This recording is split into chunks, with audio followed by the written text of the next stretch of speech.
Desprovido de uma legislação comparável à dos países desenvolvidos, o Brasil ainda convive com as figuras da insalubridade e periculosidade, reconhecidas oficialmente pelos respectivos adicionais de risco. A legislação que disciplina a caracterização das condições insalubres ou perigosas não sofre atualização há exatos 20 anos. O adicional penosidade ainda é apenas um direito previsto na Constituição, do qual o trabalhador não pode fazer uso, em virtude da falta de regulamentação por lei ordinária. Quiçá o único país a instituir o adicional de insalubridade e periculosidade, o Brasil, caracteristicamente, ainda se utiliza de prática abolida em vários países, a compra da saúde do trabalhador em suaves prestações. O fenômeno, conhecido por monetização do risco, não se presta à função para a qual foi criado, a indenização do risco, pois no contexto de baixos salários, o adicional reveste-se de complemento de renda, não servindo assim como reserva futura para cobrir eventuais danos que o trabalhador venha a sofrer. 2. A história dos adicionais. Até onde sabemos da história, Bernardino Ramazzini foi o primeiro profissional a se preocupar com a saúde do trabalhador, produzindo uma obra onde estabelece o nexo causal de 60 patologias com as condições de trabalho. O adicional insalubridade foi instituído pela primeira vez através do Decreto-Lei Brei 399, de 30.04.38, concomitantemente à criação do salário mínimo, uma medida de ordem populista do governo Getúlio Vargas. Acreditamos que o fato do adicional insalubridade ter sido estipulado em 10, 20 ou 40% do salário mínimo possui estreita relação com a criação deste. Em 13.04.39 foi publicada a portaria NEI SC 51 com os quadros das indústrias insalubres, nascendo assim o critério qualitativo de caracterização da insalubridade. Nesta época, não havia separação entre o trabalho insalubre e o periculoso para efeito da lei. Por sua vez, a promulgação da CLT, em 1943, em seu artigo 189, pela primeira vez trouxe o conceito de empresa insalubre. Somente com a publicação da Lei DZA 2573, de 15.08.55, foi criado o salário adicional, posteriormente denominado adicional periculosidade, para os trabalhadores em contato permanente com inflamáveis em condições de periculosidade. Na verdade, o adicional foi uma discreta maneira de proporcionar reajuste salarial aos empregados do monopólio estatal de petróleo. Posteriormente, a Lei de 5.880, de 24.05.73, estendeu o adicional para os trabalhadores em contato com explosivos. O trabalho insalubre foi posteriormente regido pela Portaria DIN-DEIJ 491, de 16.09.65, modificada pela Portaria ENDEI 122, de 22.02.67, do Ministério do Trabalho e Previdência Social, quando ainda era utilizado o critério qualitativo de avaliação.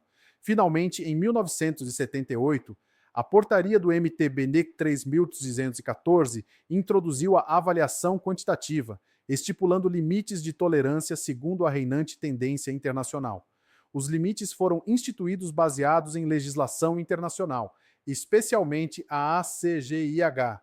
Os limites dos agentes químicos foram corrigidos pela fórmula de Brief-Scala para a jornada de 48 horas semanais, vigente na época. Paralelamente aos adicionais, o advento da aposentadoria especial instituiu, através do Decreto-Lei DESIN 63.230, de 10.09.68, aposentadoria especial para atividades insalubres, perigosas e penosas, onde o trabalhador exposto a condições agressivas poderia se aposentar aos 15, 20, 25 ou 30 anos de trabalho, independentemente da percepção ou não dos adicionais. 3. A repercussão dos adicionais. Na realidade, a criação legal dos adicionais não previa de forma alguma que a situação chegaria ao ponto em que estamos, quando o empregado prefere laborar em ambiente insalubre somente para receber o pagamento extra, não usando o equipamento de proteção individual para caracterizar a incidência do adicional e, maliciosamente, procurando a justiça do trabalho, propugnando o recebimento de tais valores.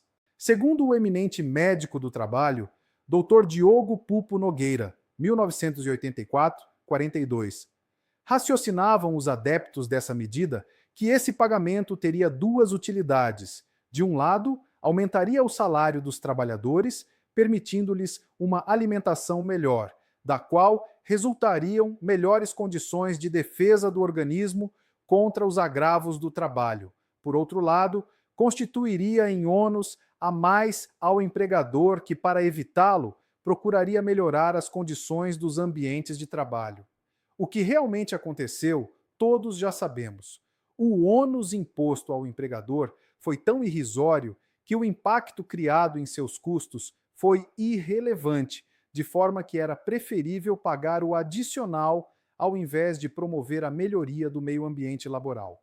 Por outro lado, os adicionais periculosidade, que a princípio foram criados com finalidade de reajuste salarial aos empregados do poder público, petróleo e energia, por exemplo, acabaram sendo estendidos para outras categorias e disseminaram-se de forma irreversível, tal como acontece com os eletricistas e frentistas em geral.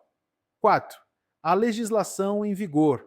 Passados 20 anos, a legislação em matéria de insalubridade e periculosidade pouco evoluiu.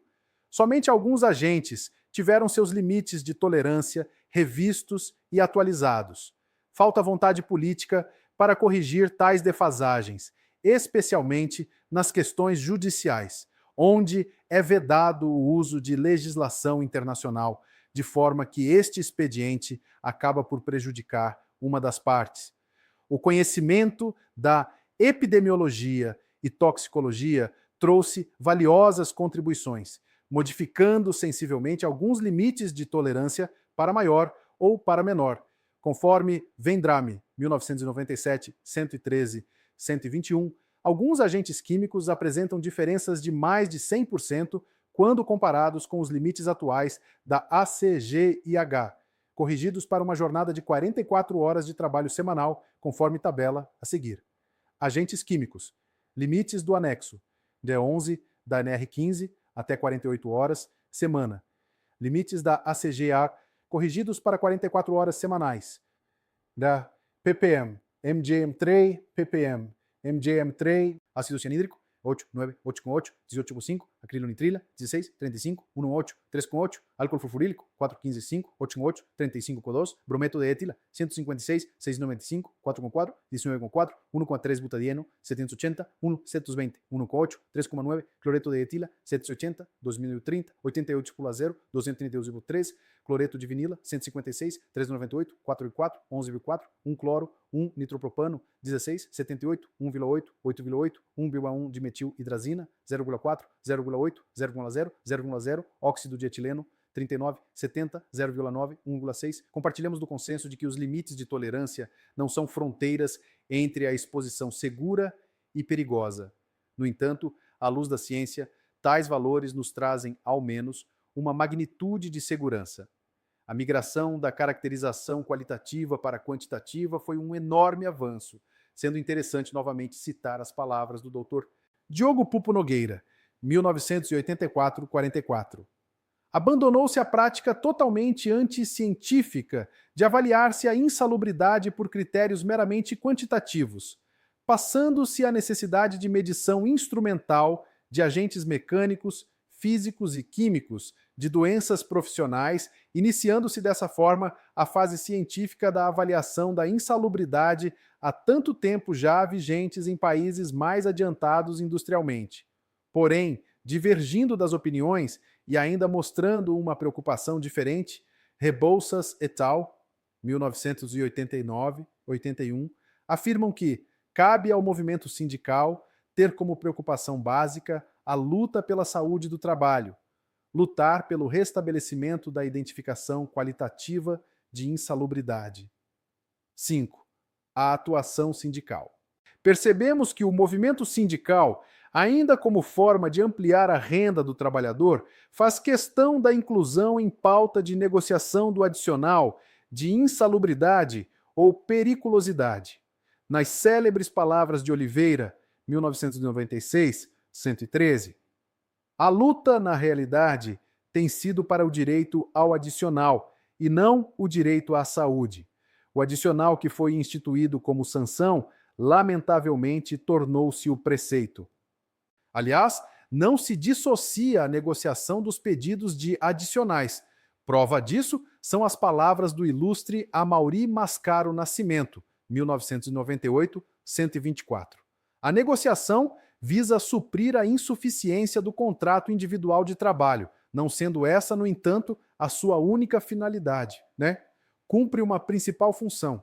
A criação de normas serão aplicadas às relações individuais de trabalho, desenvolvidas no âmbito da sua esfera de aplicação, notadamente ajustes de natureza salarial no sentido amplo, abrangendo não apenas o salário base, mas todos os complementos salariais, como adicionais de horas extraordinárias, de trabalho noturno, de trabalho em ambiente com insalubridade e periculosidade.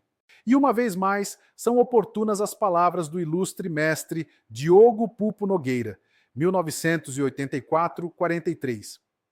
Atualmente, com algumas raras e honrosas exceções, continuam a insistir no pagamento do adicional de insalubridade aos seus associados, em lugar de lutarem por ambientes de trabalho que não ofereçam riscos aos que ali labutam.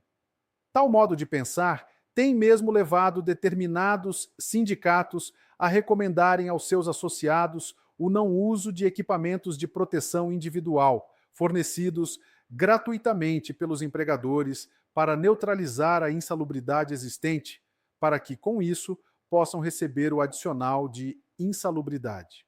Claro que temos inúmeros exemplos de sindicatos que atuaram no sentido da preservação da saúde do trabalho, ao invés da reivindicação do malsinado adicional, como, por exemplo, cita Rebouças et al., 1989-79.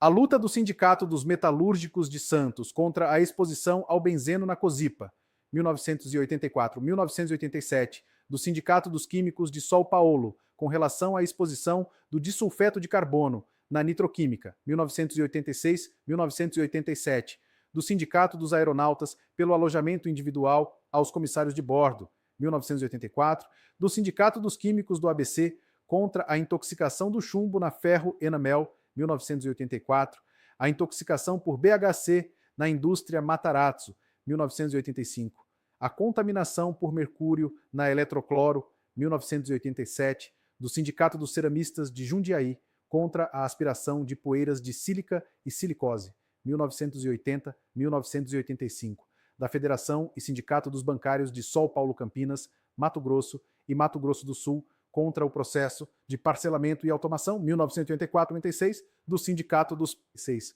do Metroviários de São Paulo contra a Organização do Trabalho, 1985, do Sindicato dos Metalúrgicos de Osasco contra os acidentes e doenças do trabalho, 1980-1987, do Sindicato dos Metalúrgicos de São Bernardo do Campo e Diadema pela estabilidade do acidentado no emprego, 1981-1987, do Sindicato dos Metalúrgicos de São Paulo pela melhoria das condições e segurança do trabalho, 1980-1987.